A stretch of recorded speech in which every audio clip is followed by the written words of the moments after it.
నమస్కారం. ఆర్వీఆర్ టీవీకి స్వాగతం.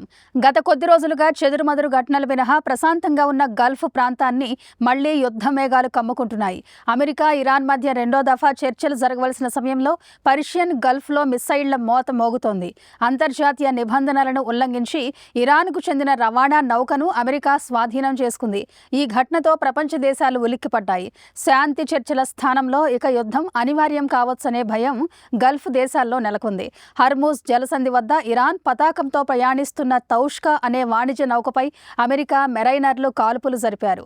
ఇంజన్ను ధ్వంసం చేసి ఆ నౌకను స్వాధీనం చేసుకున్నారు.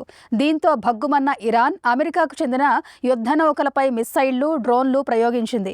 ఇప్పటిదాకా మాటల యుద్ధంతో సరిపెట్టిన అమెరికా, ఇరాన్ ఇప్పుడు నేరుగా పరస్పర దాడులకు దిగాయి. డ్రోన్లు, మిస్సైళ్ల దాడులతో అమెరికా యుద్ధ నౌకలను తరిమేసినట్టు ఇరాన్ ప్రభుత్వ మీడియా సంస్థ ప్రెస్ టీవీ వెల్లడించింది.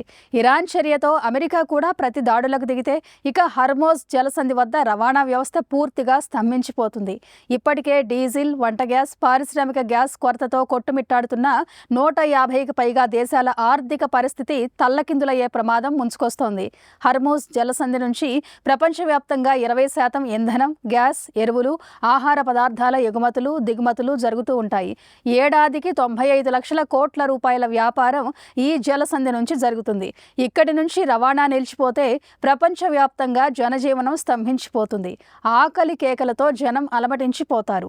ఎరువుల కొరతతో పంటల దిగుబడి తగ్గి ఆహార ఉత్పత్తులకు కొరత ఏర్పడుతుంది.